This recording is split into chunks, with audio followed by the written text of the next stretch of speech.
یہ تاریخ کا نہیں ہے، یہ پیغمبر کی جائیداد اور نبی اکرم کی بیٹی اور پہلے خلیفہ کے درمیان ایک قضیہ ہے، اور ہمارے لیے رہنما کتاب جو ہے وہ کتاب اللہ ہے، نہ نہج البلاغہ ہے، نہ بخاری ہے، اور نہ اصول کافی ہے۔ بنیاد جو ہے وہ قرآن ہے۔ تو ہم نے یہ دیکھنا ہے کہ اس مسئلے پر قرآن ہماری رہنمائی کیا کرتا ہے۔ یہاں شیعہ اور سنی کے درمیان یہ معاملہ چلتا ہے کہ سنی یہ کہتے ہیں کہ رسول اللہ کی تو یہ پراپرٹی تھی ہی نہیں، یہ تو مال فے تھا، تو جب رسول اللہ کی ملکیت ثابت ہوئی تو وراثت کہاں سے آ گئی؟ اور بقول شیعہ کہ اگر انہوں نے ہبہ کیا ہے اپنی بیٹی کو تو اس مال کے مالک نہیں تھے، تو ہبہ کیسے کر لیا ہے؟ تو قرآن جو شیخ رجانی نے اور شیخ عبدالحمید قصوری نے جو آیت پیش کیا سورہ الحشر کی، اسی کے اندر رسول اللہ کی ملکیت ثابت ہے۔ ما افاء اللہ علی رسولی منہم فما اوجفتم علیہ من خیل ولا رکاب ولکن اللہ یسلط رسلہ علی من یشاء۔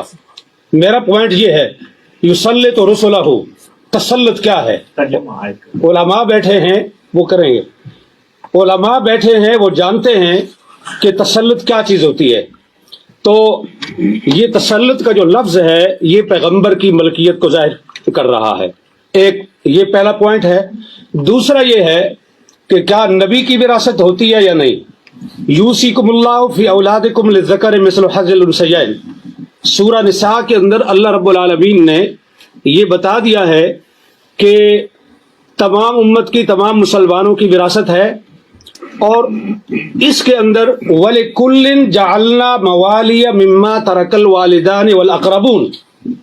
وَلِكُلٍّ، یہاں وَلِكُلٍّ کا جو لفظ ہے یہ میرا پوائنٹ ہے کہ ہر ایک کے لیے ہم نے وراثت مقرر کی ہے، وراثت کا قانون ہم نے طے کر دیا ہے۔ اب یہ چاہیے کہ رسول اللہ کی اگر وراثت نہیں ہے وہ اس وَلِكُلٍّ جَعَلْنَا کے اندر شامل نہیں ہے، کہ ایسی ہونی چاہیے کہ جس کے اندر رسول اللہ کو مستثنیٰ کیا گیا ہو، کہ ساری امت کی وراثت تو چلے گی قرآن کے اس قانون کے مطابق، لیکن پیغمبر کی وراثت نہیں ہوگی، اس کی نہیں چلے گی۔ تو لہٰذا قرآن کریم کے خلاف ہے یہ چیز کہ رسول اللہ کی وراثت نہیں تھی، اور قرآن نے ان کو یہاں سے خارج نہیں کیا۔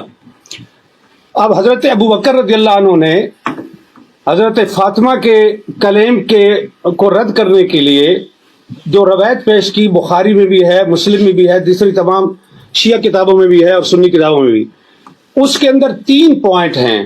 ابھی دونوں علماء نے، دونوں سکالرز نے وہ حدیث پیش کی ہے، میں اس کی تفصیل میں نہیں جاؤں گا، وقت کم ہے۔ اس کے 3 اجزاء ہیں۔ پہلا جز یہ ہے کہ انبیاء کسی کے وارث نہیں ہوتے، یعنی وہ اپنے والدین کی وراثت نہیں لیتے۔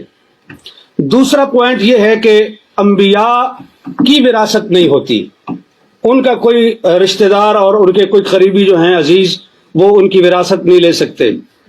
اور تیسرا پوائنٹ یہ ہے کہ جو کچھ انبیاء چھوڑتے ہیں وہ صدقہ ہے۔ اب یہاں سوال یہ ہے کہ انبیاء کی وراثت نہیں ہوتی، تو رسول اکرم صلی اللہ علیہ وآلہ وسلم نے اپنے والد گرامی حضرت عبداللہ بن عبد المطلب کی وراثت لی ہے۔ اس میں 3 چیزیں تھیں۔ ایک وہ ان کا مقام تھا جو ان کا آبائی مقام تھا، دوسرا ام ایمن جو لونڈی تھی، اور تیسری چیز جو ہے وہ تلواریں اور اونٹنی تھی۔ بعض کہتے ہیں ایک سے زیادہ اونٹ تھے، بعض کہتے ہیں ایک تھے، چلو ایک ہی صحیح، ہم ایک ہی پر اتفاق کرتے ہیں۔ تو یہ وراثت تھی رسول اللہ کے والد کی۔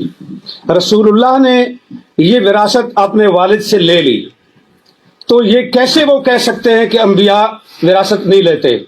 آپ بچپن میں وراثت لے چکے، اور نبوت ملنے کے بعد آپ نے کہا ہم کسی کے وارث نہیں ہوتے۔ یہ دونوں باتیں ایک دوسرے کے متضاد ہیں، یہ قول اور یہ عمل، یہ دونوں ایک دوسرے کے خلاف ہیں۔ تو رسول اللہ نے اپنے والد کی وراثت لی ہے، لہٰذا یہ بات درست نہیں کہ انبیاء کسی کے وارث نہیں ہوتے۔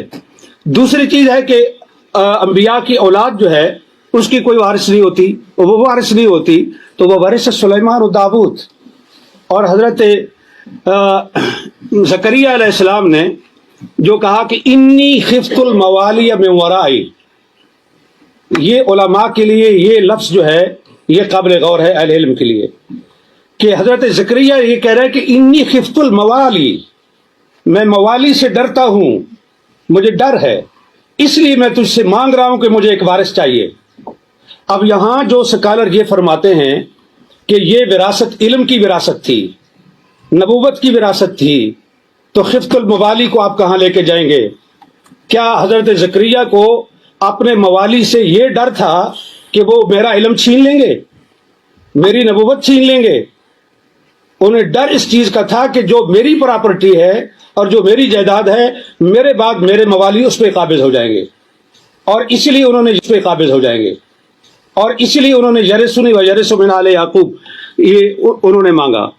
اور اسی چیز کو حضرت فاطمہ نے حضرت ابوبکر کے سامنے یہ پیش، وہ صحیح معنوں میں موالی تھے، ہماری پنجابی زبان میں موالی کہتے ہیں، موالی لو۔